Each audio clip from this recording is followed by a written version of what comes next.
verdade, da primeira vez. É isso, mano. A próxima.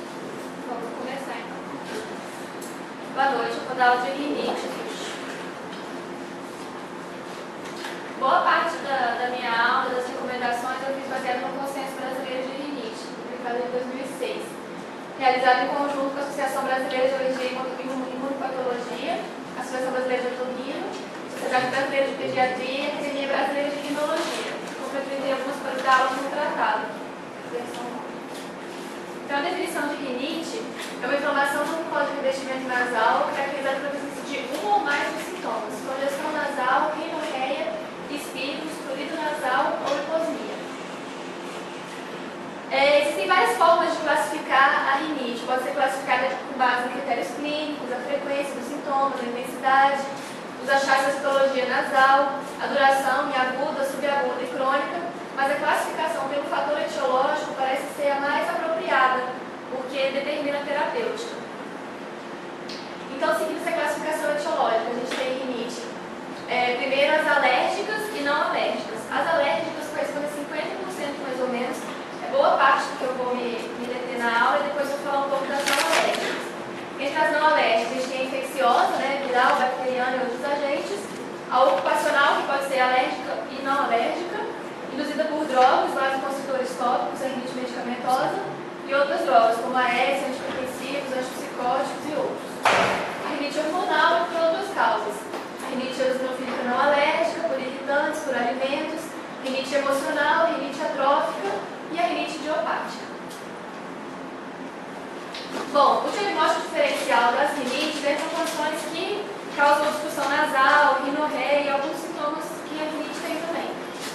Seriam pólipos, fatores mecânicos de obstrução nasal, como desvio septal, hiperplasia adenoide, corpo estranho nasal, atresia de coanas, tumores, doenças granulomatosas, alterações ciliares e até fístula linfólica. Bom, vamos conversar então sobre a rinite alérgica. A definição é a inflamação da mucosa de revestimento nasal por reação mediada por IgE, por reação de fungos, após exposição a alérgenos que têm sintomas reversíveis, ou espontaneamente ou por tratamento. Os sintomas são congestão nasal, rinorreia, espirros e prurido.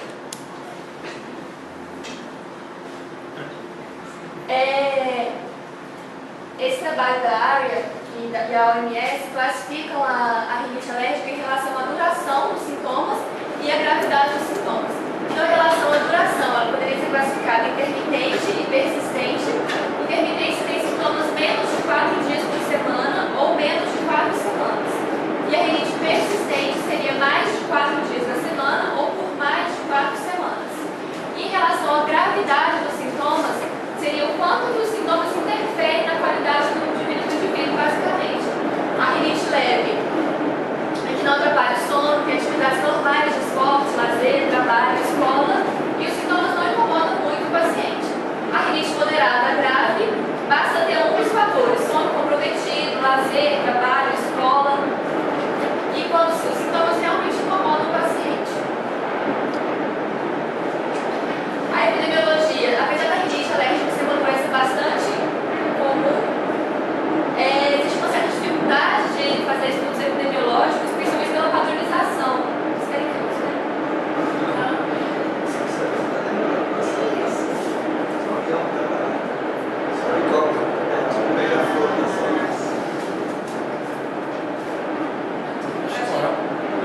Tá, então existe uma dificuldade desses estudos epidemiológicos porque não tem um método de padronização.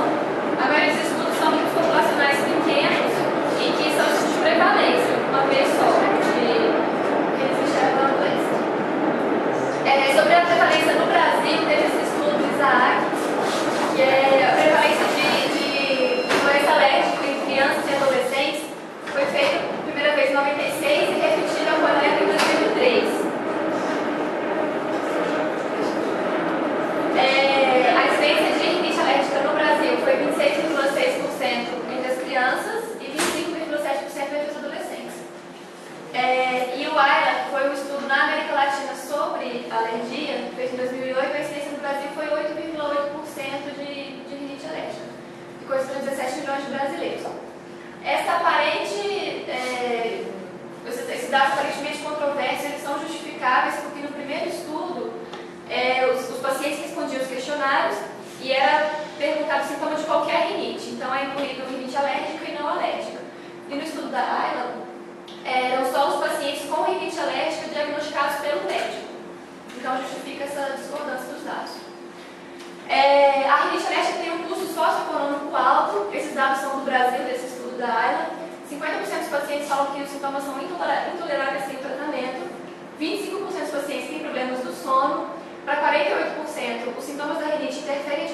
diárias, 14% relatam absenteísmo no trabalho da escola em função da rinite alérgica, e os pacientes falam que durante os sintomas a produtividade está reduzida em 40%.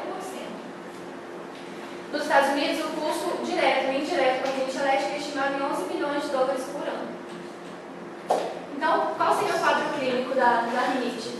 Escritos em salva, seguidos, uma coriza clara abundante. Em criança pode ficar suando muito o nariz ou mesmo colocando o dedo. Tem episódios autolimitados e recorrentes de epistaxe. Os pacientes muitas vezes têm obstrução nasal, com má aeração dos seios paranasais e da tuba, provocando cefaleia e otalgia. O prurido nasal, no palato, nos olhos e no conduto auditivo externo. O paciente coça o nariz para cima, essa saudação do alérgico, que é muito clássica. E sintomas sistêmicos, como astenia, fatigabilidade, irritação, até náusea e desconforto abdominal que decute muito de secreção. Essa tabela não está no consenso brasileiro, está no tratado. Ela é adotada pelo pessoal da USP. Eles classificam os sinais e sintomas para ver a gravidade da rinite. Eles dividem em 4 grupos e a terapêutica inicial varia conforme a gravidade. Então, são 4 sinais e 4 sintomas. Eles classificam cada um de 0 a 3. Então, espirros, coriza, obstrução nasal e secreção retronasal como sintoma. E os sinais, a coloração dos cornetos, a presença de edema de mucosa, secreção nasal e inflamação laríngea. E aí a pontuação é de 0 a 24, eles dividem a cada 6 pontos. Então, de 0 a 6 é um grupo, 7 a 13 é outro, 7 a 12 é outro, 13 a 18 e 19 a 24. Vou falar mais pra frente quando for terapêutica.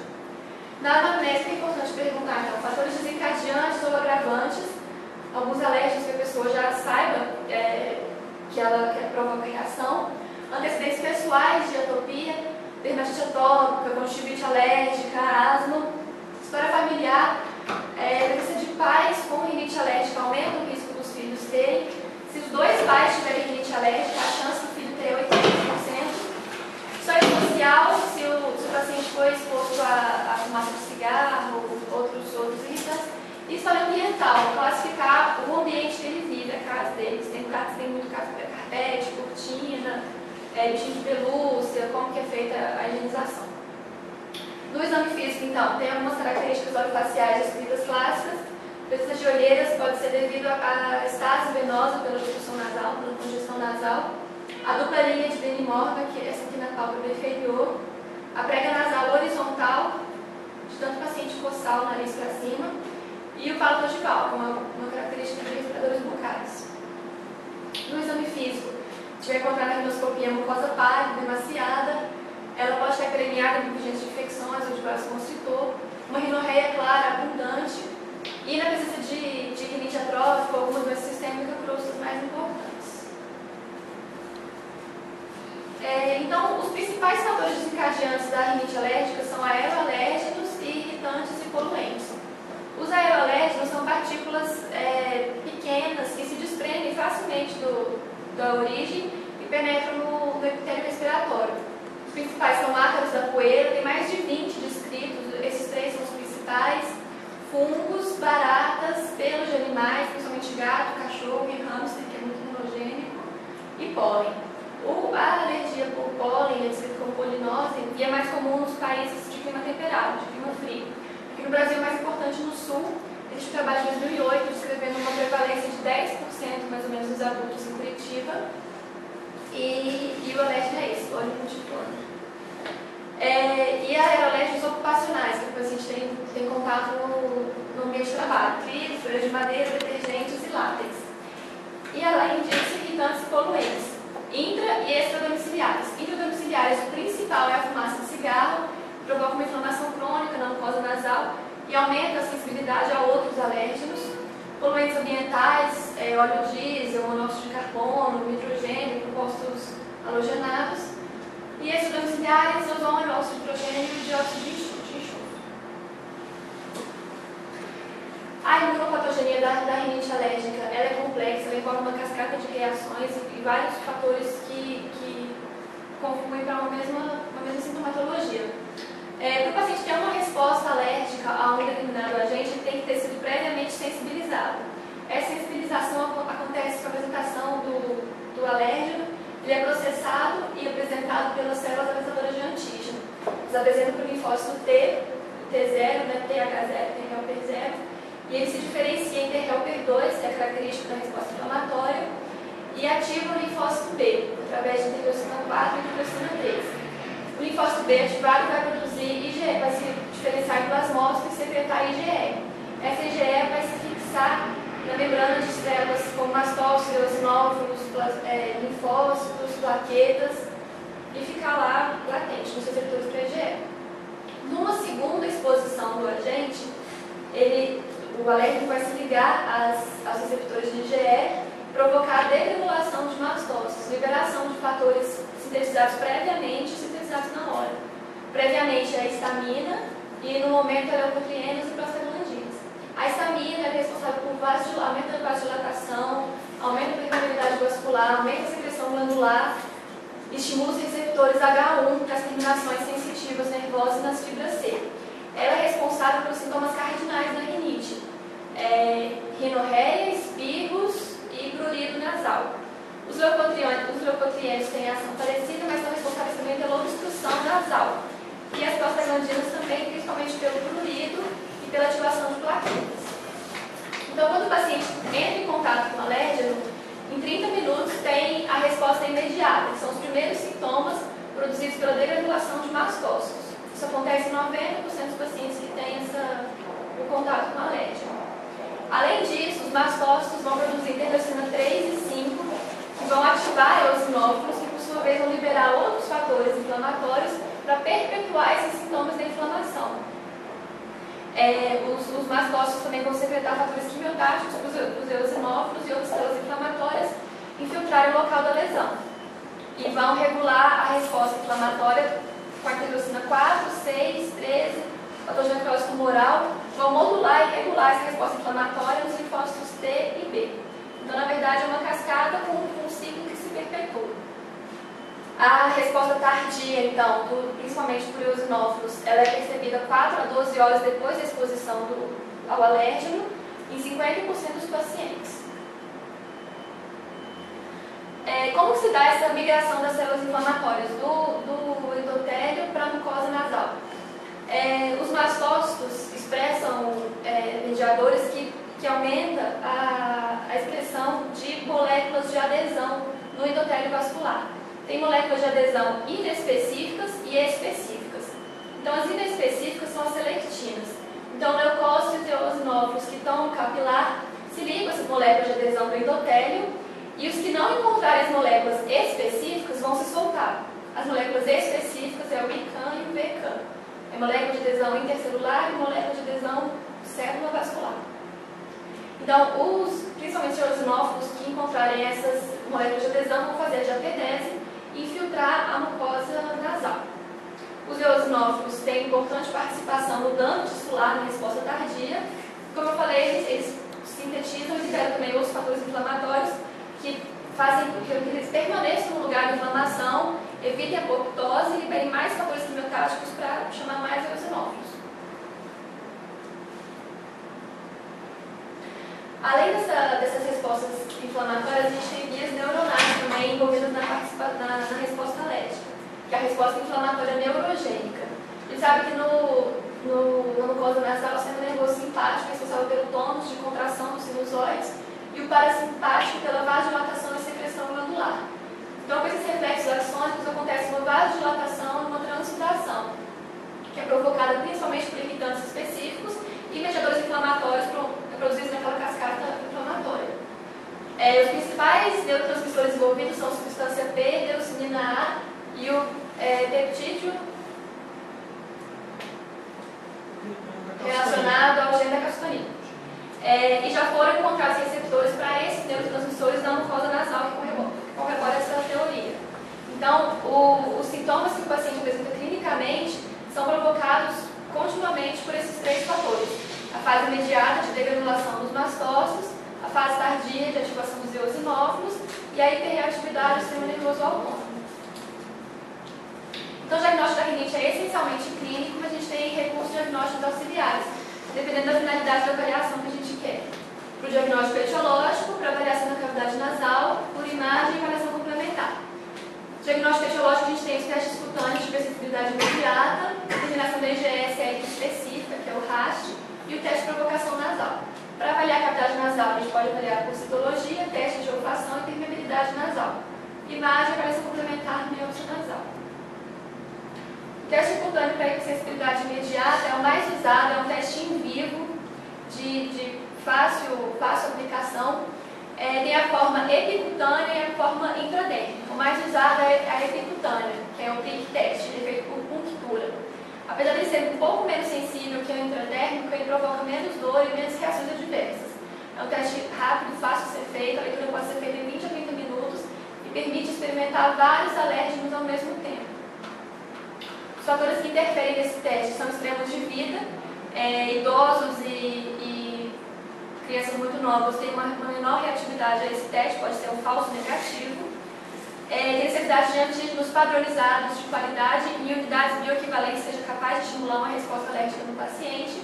E medicações que interferem com o teste são o corticoide e os antistamínicos, tem que suspender 15 dias antes. Determinação da IgE específica, que é o RAST. É a sigla para esse Radiolevel Surrogate Test. É um teste realizado in vitro. É colocado um antígeno ligado a uma fase sólida com o soro do paciente. Aí acontece a fixação do IgE, se ele for alérgico. Aí adiciona-se anticorpos anti-IgE marcados, faz a lavagem e leitura desses anticorpos. É um teste que tem uma sensibilidade e uma especificidade semelhantes ao teste em vivo. Ele é de mais difícil execução, mais dispendioso e não traz nenhuma informação adicional. Então ele é indicado principalmente na impossibilidade de fazer o teste em vivo. Alguma reação, risco de reação grave, se o paciente não puder suspender medicação, se tiver uma doença dermatológica que impeça o teste, existe essa possibilidade. A dosagem de IgE total, ela é um indicador indireto de atopia, ela não faz o diagnóstico de rinopatia, ela tem um valor diagnóstico limitado, porque outras doenças também aumentam a dosagem de IgE. Parasitose, escabiose, sarcoidose, dermatite ibérica bolhosa, até tabagismo crônico aumenta o IgE. E além disso, não existe um valor de IgE normal, padronizado para a população brasileira. O autor do consenso coloca isso muito claro como uma coisa a mais, porque não serviria para isso. E o teste de provocação nasal, ele não é feito muito na prática clínica, ele é mais para pesquisa. Consiste em expor o paciente ao alérgeno ao qual ele é sensível e observar a manifestação de sintomas. Ele é usado na rinite ocupacional para ver a relevância clínica dos alérgicos, quanto que o paciente tem de sintoma. Aparecendo da cavidade nasal, a gente pode fazer exames de imagem como videotroscopia, indicado principalmente para pacientes resistentes ao tratamento clínico ou com sintomas unilaterais, quando se desconfia de outras causas de obstrução nasal. Como eu tinha falado no começo, pólipos, tumor, corpo estranho, um desvio septal, sugerir uma concha média bolhosa, microfia de adenoides. A citologia nasal é um exame de baixa sensibilidade e alta especificidade, relativamente fácil de ser feito, deve se colher secreção do meato médio. A presença de eosinófilos acima de 2% sugere rinite alérgica ou rena, e neutrófilos é sugestiva de uma rinite infecciosa. A avaliação do olfato não é muito disponível, também não é muito popular, a gente pode ver o limiar de sensibilidade à olfação, pode ver a capacidade de sentir os diferentes odores e pode ver o potencial evocado olfatório. E a permeabilidade nasal é um teste objetivo para avaliar o volume da cavidade nasal. Não faz diagnóstico de rinite e tem dois tipos, a rinomanometria e a rinometria acústica. A rinomanometria é um exame dinâmico realizado com o paciente respirando, ver a relação entre o fluxo nasal e a pressão intranasal. E a rinometria acústica é um exame estático para avaliar o volume da cavidade nasal. Eles quantificam a obstrução, avaliam a resposta ao tratamento clínico e monitoram o paciente. Exames de imagem. A radiografia simples só quando realmente suspeita de outras causas de obstrução nasal, como hipertrofia de adenoides, processos da rinofaringe. A TC é ressonância limitadas às complicações, tumores, doenças fúngicas, avaliação dos seios espinoidais. E o diagnóstico complementar com biópsia nasal não é utilizado para o diagnóstico de rinite, também faz diagnóstico diferencial, mas está suspeitando de outras causas preocupantes. Muitos deles, as crianças são respiradoras bucais, As principais causas de irritação bucal é rinite alérgica e hipertrofia adenoidiana. E o paciente cresce com a síndrome da face alongada. Aqui é o mesmo paciente com 6 anos e com 9 anos, estrador bucal por hipertrofia de adenoide não corrigida.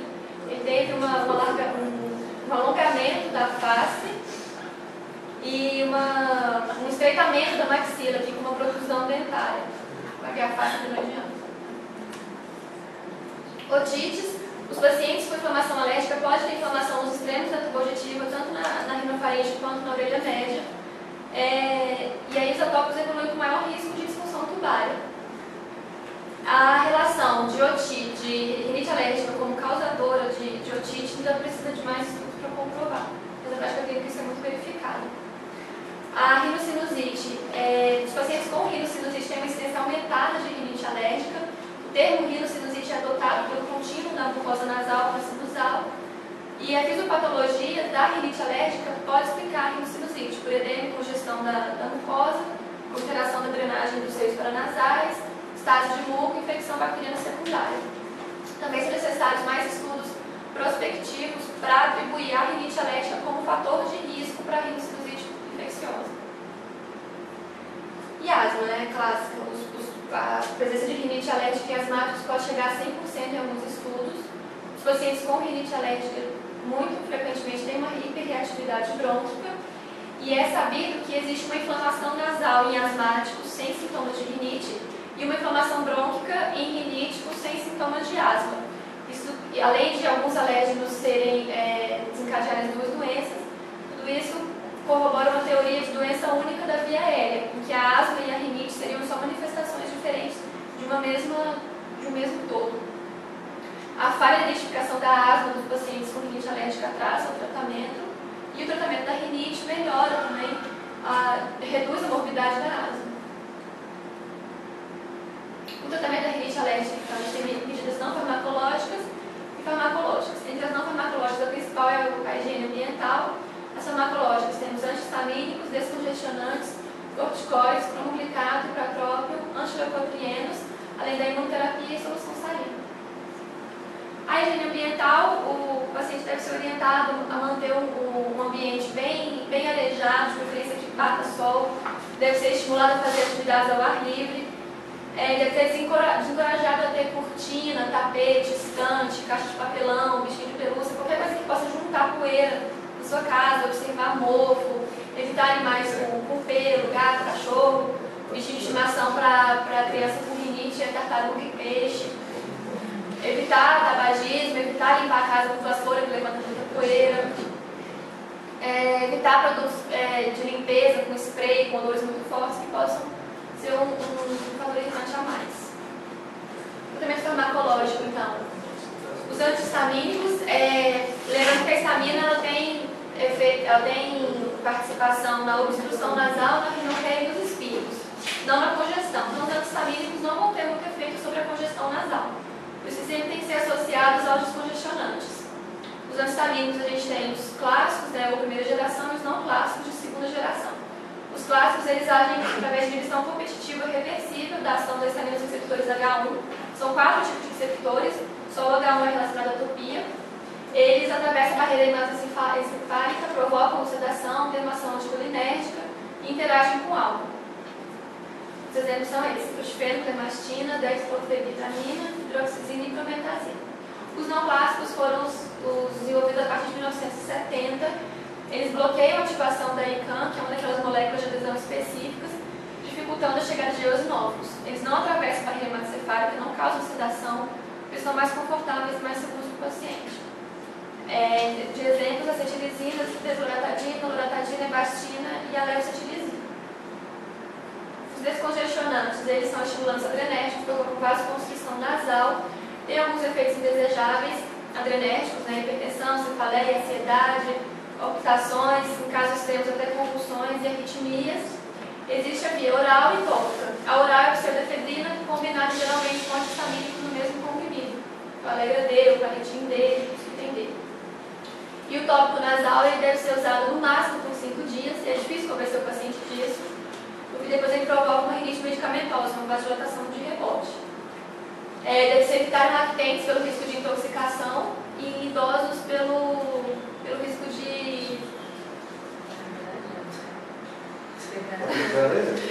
Não, calma. E idosos pelo risco de hipertensão e alterações redenção urinária com hipertrofia prostática. Os corticoides são padrão ouro para o tratamento da rinite. Eles agem através da transcrição para a síntese proteica, eles aumentam a síntese de proteínas que inibem o processo inflamatório, como lipoproteína, e também inibem citocinas.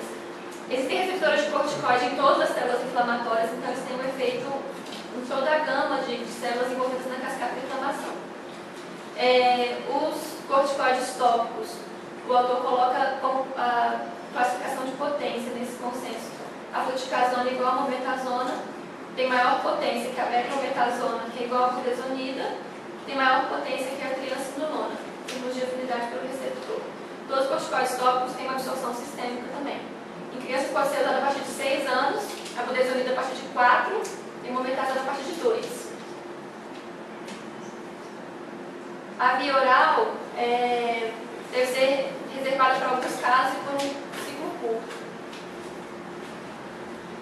O tromboglicato é um estabilizador da membrana de mastócito, ele impede aquela degranulação da resposta imediata, não tem ação sobre a ligação antígeno-imunoglobulina E, então se o paciente já está com sintoma, ele não vai ter ação. Ele serve como profilaxia antes da exposição, é mais seguro em crianças. O brometo de ipratrópio tem uma ação anticolinérgica nas fibras do trigêmeo, ele controla a secreção daqueles mediadores inflamatórios neurais na fase tardia. E aqui a gente não tem uma medicação tópica disponível. Os antileucotrienos, aqui no Brasil a gente tem o montelukast, que é o Singulair. Os leucotrienos são responsáveis pela vasodilatação, então os antileucotrienos vão principalmente combater a congestão nasal, a obstrução. O montelukast é uma alternativa para quem tem asma e rinite alérgica concomitantes. É usado na rinite induzida por AS, quando o paciente não consegue aderir muito bem à medicação tópica. A gente tem a opção também de imunoterapia, cujo objetivo é reduzir o grau de sensibilização daquele alérgeno para o paciente. Ela deve ser indicada com base em alguns fundamentos. O paciente deve ter uma sensibilização comprovada aos alérgenos ambientais, com reação mediada por IgE, comprovada por teste cutâneo RAST. Tem que ter uma relação entre a exposição e a manifestação dos sintomas, e o extrato alergênico tem que estar disponível e tem que ter uma eficácia comprovada. As indicações, então, são falhas na resposta do tratamento convencional, quando o paciente tem uma recusa ao tratamento a longo prazo, medicamentoso, ou não tolera devido aos efeitos colaterais. Os extratos sempre são feitos especificamente para o paciente, são individualizados, pode ser administrados via subcutânea ou sublingual. Sublingual tem que ser uma dose 200 a 300 vezes maior que a subcutânea.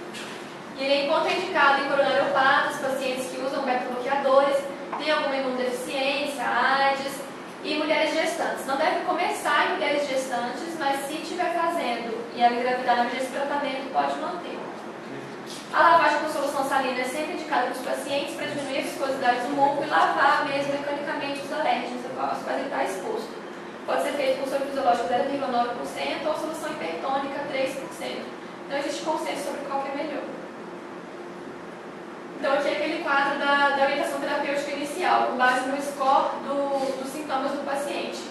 Então, para todos os pacientes é recomendado higiene ambiental e antihistamínicos. Os pacientes com sintomas com score de 0 a 6, só isso é suficiente. A partir do score 7 é indicada a imunoterapia. Nos scores 7 a 12, o corticoide tópico na metade da dose e o cromoglicado para as crianças. A partir de 13 pontos, o corticoide na dose plena. E a partir de 19 pontos, o corticoide sistêmico. Aqui só para mostrar o efeito dos medicamentos, que os antihistamínicos não têm muito efeito sobre a obstrução nasal, que os corticoides têm efeito sobre todos os sintomas, espirros, rinorreia, obstrução, prurido e até sintomas oculares. E por isso, os descongestionantes têm que sempre ser associados aos antihistamínicos para serem complementares. Bom, antes de passar para as outras rinites, eu coloquei um roteiro para a gente não se perder e lembrar o diagnóstico, como chegar nas outras. Então, você pegou um paciente com uma história clínica, um exame físico sugestivo de rinite alérgica, é indicado fazer um teste cutâneo, o RAST, se der positivo é rinite alérgica. Se Se der negativo, você pode fazer citologia nasal. Se vier predomínio de neutrófilos, é uma rinite infecciosa. Eosinófilos mais 2% é uma rena. Se a citologia vier normal, vem uma série de diagnósticos diferenciais. Rinite idiopática, hormonal, medicamentosa, dos atletas. Então, rinite infecciosa, a gente tem a viral e a bacteriana. A viral é transmitida pelos mesmos vírus dos resfriados, a transmissão por contato pessoal e tem uma resolução espontânea, o tratamento é mais sintomático. A rinite por influenza, ela tem sintomas mais fortes do que o resfriado comum, uma rinite epidêmica, e predispõe a sinusite, otite e pneumonia. A rinite bacteriana, os principais agentes são estafilococos, streptopneumonias, streptopiógenes, neisseria meningitidis e gram-negativos. O tratamento deve ser feito de acordo com o patógeno mais provável. Rinite infecciosa crônica, as específicas e as inespecíficas. As específicas são provocadas por doenças ulcerosas e granulomatosas. A mais comum é a leishmaniose e a hanseníase. Lembrar que a paracoccidioidomicose, a blastomicose sul-americana, ela comete a pele do vestíbulo nasal e não a mucosa. E lembrar que manifestações atípicas ou prolongadas por muito tempo tem que se pensar em associação com deficiência. As rinites infecciosas crônicas inespecíficas são associadas a quadro de rinocinusite e lembrar das doenças que podem prolongar o quadro, né? Síndrome da cinesia ciliar, síndrome de Young, fibrose cística, malformações ou campos estranhos nasais. A rinite idiopática era a antiga rinite vasomotora. Esse termo passou a ser inadequado porque não é só o mecanismo vasomotor que explica, e esse mecanismo não acontece só nesse caso de rinite. É um quadro clínico de obstrução nasal, gotejamento nasal posterior e uma rinorreia abundante. Não tem espirro e não tem prurido.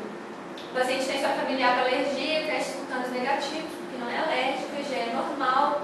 O histograma nasal não clareia muito, não tem nenhuma saúde específica. Existe uma hiperreatividade da mucosa nasal e o tratamento é feito basicamente com corticóide, tópico e sistêmico, a depender do caso. A rinite eosinofílica não alérgica comete os pacientes acima de 20 a 30 anos, não tem uma causa muito bem definida. O quadro clínico são sintomas perenes de espirros paroxísticos, uma rinorreia aquosa e um prurido nasal. São sintomas que pioram de manhã e vão melhorando ao longo do dia. O paciente tem uma eosinofilia nasal acima de 2%, com testes alérgicos e IgE sérica normais. 30% dos pacientes com rena têm polipose nasal, isso pode ser um estágio inicial de intolerância a AS. O tratamento é a remoção dos irritantes, quando forem identificados, corticoide tópico, polipectomia, quando for o caso, e evitar AS e anti-inflamatórios correlatos. Aqui uma paradinha só para o diagnóstico diferencial da rinite alérgica, a idiopática e a rena. A rinite alérgica tem história familiar, tem IgE sérica, o citograma com eosinófilo, teste alérgico positivo, tem obstrução, espirro, prurido e coriza. A rinite idiopática tem só obstrução e coriza, e a rena tem citograma positivo para eosinófilos e com todos os sintomas. A rinite hormonal acontece em gravidez, menstruação, uso de anticoncepcionais orais, hipotireoidismo e acromegalias.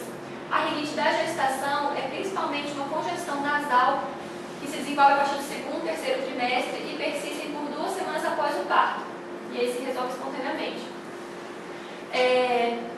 Na fisiopatologia, então, os hormônios femininos, a progesterona e o estrógeno. A progesterona relaxa a musculatura lisa dos vasos nasais, provoca um aumento do volume sanguíneo. O estrógeno aumenta o ácido hialurônico, inibe a acetilcolinesterase, portanto, provoca o predomínio do sistema nervoso parasimpático. Como a gente já viu, ele provoca um transudado, então, um edema da mucosa nasal. O tratamento pode ser feito com corticoide tópico, que pode ser usado a budesonida, o antihistamínico é a desclorfeniramina, promglicato e pseudoefedrina. Pseudoefedrina depois do primeiro trimestre, por períodos curtos, idealmente não usar porque pode interferir na circulação materno-fetal.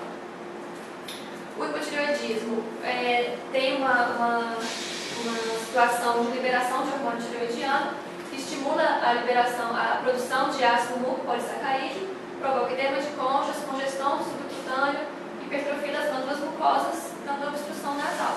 Também se reverte com o tratamento da doença de base. A rinite induzida por drogas corresponde a 5% das rinites crônicas, é principalmente devido ao uso de vasoconstritores nasais tópicos, mas também de outras medicações sistêmicas, como antihipertensivos, IECA, beta-bloqueadores, reserpina, AS, beta-bloqueadores oftálmicos, clorpromazina, contraceptivos orais, anti-inflamatórios e até drogas ilícitas como cocaína. O paciente apresenta uma congestão nasal de rebote que pode ser permanente devido à atonia vascular. No exame físico, a gente vai ver o edema, o vermelhidão, as conchas ficam túrgidas, turgitadas e a mucosa bastante friável. O tratamento é suspender a medicação, se possível, fazer lavagem com soro fisiológico, corticoides tópicos, sistêmicos e descongestionantes sistêmicos. Se o paciente tiver alterações já permanentes pela atonia vascular, está indicada a turbinectomia inferior. Rinite por irritantes. Se deve à inalação de diversos produtos químicos e gases, óleo diesel, e até fatores físicos, como exposição à luz excessiva ou ar muito frio e seco. O óleo diesel ele provoca uma inflamação crônica na mucosa nasal e um aumento de IgE inespecífico. Se a rinite por irritância ocorrer no ambiente de trabalho, ela é definida como uma rinite ocupacional. Então, tem dois mecanismos diferentes. São poluentes extra e intradomiciliares. Intradomiciliares, principalmente os alérgicos da chamada síndrome do edifício enfermo, né, que é um problema no sistema de condicionamento do ar, e cigarro, que é um dos principais poluentes intradomiciliares disparados, e os poluentes extradomiciliares, aqueles de poluição mesmo, dióxido de carbono, compostos nitrogenados e halogenados. Eles agem diretamente por mecanismos reflexos sobre as terminações nervosas, com a liberação daqueles mediadores e provocação de sintomas, ou pelo sistema nervoso parasimpático, uma vasodilatação e transdução de líquido. O quadro clínico vai ser obstrução nasal, rinorreia, espirros, o exame físico, as conchas vão estar bastante demasiadas, incluindo as conchas inferiores. A rinite da alimentação, provocada por alimentos muito quentes ou temperados, é chamada rinorreia gustatória. Eventualmente, o paciente pode ter prurito, obstrução e espirros. A pimenta é desencadeadora em boa parte dos casos. Cimetidina, que é o nome da substância que provoca. É uma rinite rara, difícil de diagnosticar, tem que fazer teste cutâneo, tem que fazer dieta de exclusão, depois dieta de reintrodução para comprovar a relação causal. E o tratamento, quando interfere muito na qualidade de vida do paciente, são anticolinérgicos tópicos, durante as refeições ou antes. A rinite emocional é em pacientes suscetíveis depois de situações de estresse ou no ato sexual, por atividade do sistema nervoso parasimpático. Tem uma obstrução nasal por edema de mucosa e uma rinorreia pela transdução. Você percebe no paciente pela desproporção entre a queixa e o exame físico, e a influência psicossocial importante, às vezes tem um acontecimento muito bem definido, a partir do qual os sintomas surgiram, e uma resistência em procurar ajuda psiquiátrica. A rinite atrófica a gente pode classificar em simples, secundária e eosinosa. A simples, a gente encontra uma atrofia moderada na mucosa nasal, é assintomática e não tem uma etiologia conhecida. A rinite atrófica secundária, a gente já tem crostas, mas não tem fetidez. É uma rinite rara e irreversível, geralmente decorrente de doença infecciosa local, uma rinocinusite, doença granulomatosa, uma cirurgia prévia de corneias inferiores, trauma nasal, radiação. E a rinite atrófica oosenosa, que é caracterizada por crostas e uma secreção turbulenta bastante fétida. Existe uma atrofia ósseo-mucosa importante, a etiologia é desconhecida, ela acontece principalmente em países com menor grau de desenvolvimento. E existe uma infecção também secundária pela Klebsiella oosei. A rinite em atletas é caracterizada principalmente pela rinorreia. Durante o exercício, existe uma diminuição da resistência nasal, proporcional ao aumento da frequência cardíaca. Esse efeito de diminuição da resistência dura até 1 hora depois do exercício e, na maioria das pessoas, não acontece um efeito rebote. Em alguns corredores de longa distância e ciclistas, tem um efeito rebote de rinorreia e congestão nasal logo do começo da prática esportiva. Então, no tratamento desses pacientes, tem que lembrar as medicações que são proibidas pelo doping, são vasoconstritores, tanto oral e tópico, e os corticoides, sistêmico e tópico. O sistêmico é realmente proibido, o tópico existe uma exceção, desde que o paciente apresente uma carta de justificativa médica por que ele precisa daquele medicamento. E também drogas que não prejudiquem o desempenho físico do atleta. Os anti-histâmicos de primeira geração têm um efeito sedativo importante, um efeito anticolinérgico que pode ser indesejável, e a imunoterapia, por exemplo, fica um desconforto, fica doendo muito tempo depois que aplica a injeção. Então, o tratamento de escolha desses pacientes são anti-histamínicos de segunda geração, associados ou não ao corticoide tópico. O tratamento cirúrgico é uma opção aos pacientes com rinite, refratários ao tratamento clínico, principalmente para aliviar a obstrução nasal, ampliar a cavidade nasal, não tem efeito sobre os outros sintomas. Ele é direcionado basicamente às conchas inferiores, inclui luxação lateral da concha nasal, uma turbinectomia parcial e uma tuberculoplastia inferior. Não é indicado uma turbinectomia total, que ela altera a fisiologia nasal, pode provocar dor retrocular nos pacientes em ambientes frios e provocar croças persistentes e uma rinite seca. Você tem a rinite atrófica. Bom, por fim, lembrar que a rinite é uma doença comum e os pacientes têm que fazer um tratamento a longo prazo, tem que ser acompanhados a longo prazo também. É muito comum o abandono de tratamento, porque os pacientes acham que os sintomas são suportáveis sem a medicação, que é chata, cansativo ficar com medicação sempre, mas tem que se insistir no prejuízo de qualidade de vida que esses pacientes vão ter a longo prazo. O sucesso da aderência depende de muitas coisas e principalmente da boa relação médico-paciente. O médico tem que esclarecer, orientar, informar sobre a doença, escolher a medicação adequada e deixar as opções a critério